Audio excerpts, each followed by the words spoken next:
Maja.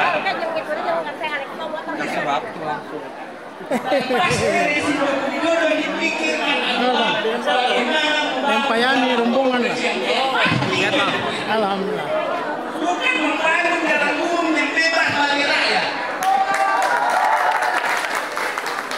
Saya yakin investornya sudah siap. Dan mari kita protes apabila ada pembangunan jalan tol dari Bogor ke Lewiliang. Kalau jalan belum dilebarkan, kita lawan. Nggak benar. Itu artinya dia ingin memeras rakyat, bukan membangun jalan untuk rakyat. Jalan tol adalah jalan untuk memeras rakyat. Oke? Bukan saya provokasi, tapi nggak apa-apa, dianggap provokasi juga boleh.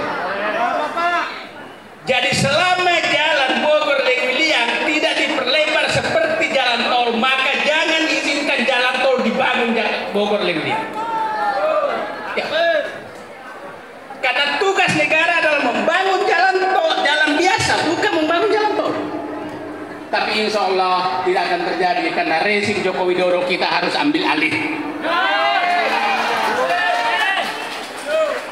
Nah, itu contoh kita sudah bikin menderita. Saya di Bogor tahun 81, jalan tetap segitu lebarnya sampai sekarang. Nggak bertambah-tambah. Saya sering ke Ciampea dulu masih lancar, sekarang macetnya nggak ketulungan. Terus apa yang dikerjakan? Yang dibangun adalah foto tentang jalan tol lingkar luar Bogor, bangga. Bukan jalan Lewiliang Bogor. Oke? Kita sudah bikin menderita semua. Bapak dan Ibu dompetnya juga semakin berkurang. Ya, makin kosong. Siapa yang makin bahagia selama sebentar ini? Kecuali orang dalam yang terus berbahagia. Order. Oke, sekarang kenapa kantor kita kosong? Ya, itu kan pertanyaannya. APBN naik dari 1.500 triliun pada saat Joko Widodo menjadi 3.200 triliun, hampir 2 kali lipat. Uang itu kemana? Oke? Batu bara diambil, naikkan dari 400 juta ton menjadi 700 juta ton, dikeruk sama dia. Oke?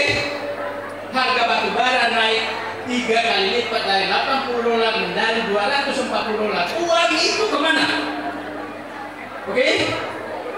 Tambang nikel boksit sudah diserahkan ke Cina 90%. Oke?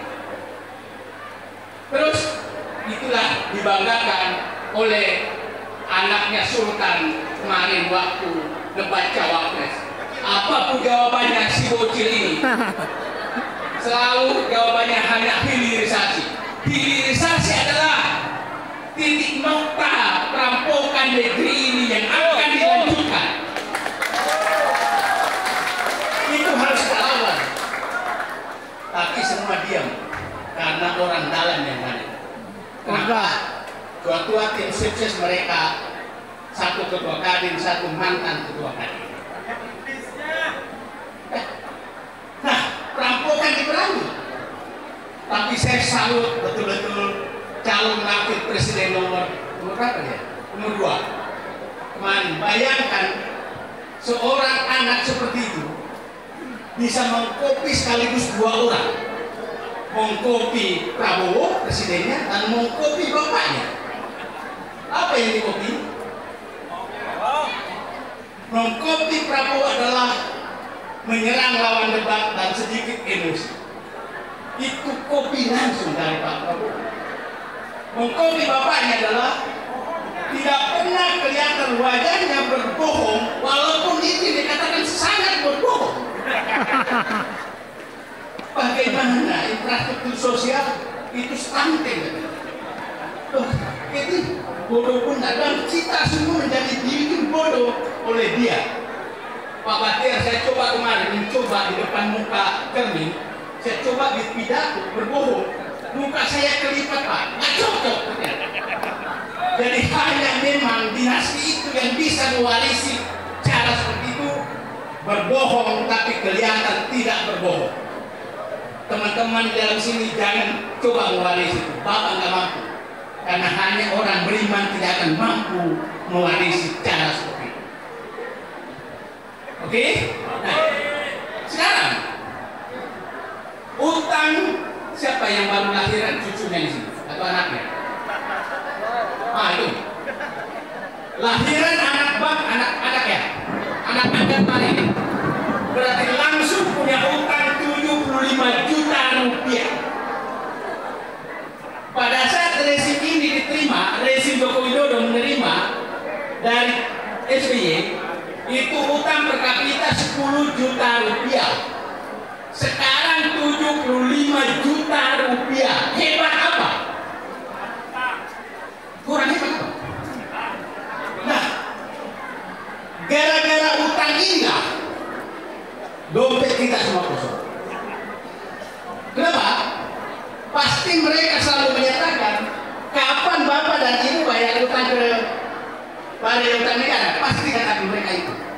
Bapak dan Ibu tiap hari bayar utang itu lewat macetnya Bogor ke Liang, itu Bapak sedang bayar utang. Bapak bayar utang saya bayar listrik. Bapak bayar utang saya saat bayar SPP, saat beli sembako, saat beli BBM. Itulah saat-saat Bapak membayar. Kenapa? Karena gara-gara utang inilah harga-harga itu harus dinaikkan. Karena utang inilah maka jalan itu tidak bisa dibangun karena nggak ada uang. Kenapa tidak ada uang? Saya kasih hitungan saja. APBN 2024 yang dirancang oleh Joko Widodo, bayangkan di akhir masa jabatan masih merancang APBN yang harus menambah utang 1.250 triliun. Saya tanya, orang seperti ini pantaskah memimpin negeri ini? Di akhir masa jabatan harusnya dia berusaha menurunkan utang, bukan menambah. Nah, negeri Bapak Asep sudah bangkrut, Pak. Kita bangkrut. Saya kasih hitungan sederhana. Kalau angka biasanya akan di luar kepala, apalagi kita. APBN 2024 Pak Jokowi merancang itu belanja sekitar 3.281 triliun. 3.281 triliun. Pendapatan 2.781 triliun. Saya bulatkan 2.800 triliun. Pendapatan itu dari mana? Dari bapak-bapak semua, bukan dari mana. Terus ada nggak yang kembali bapak? 2.800 triliun. Dipakai bayar utang perkiraan saya bunga dan pokok 1.200 triliun. Artinya tinggal sisa 1.600 triliun. Ditransfer ke daerah 800 triliun, mendekati 900, saya bulatkan 800. Maka sisa, nah tadi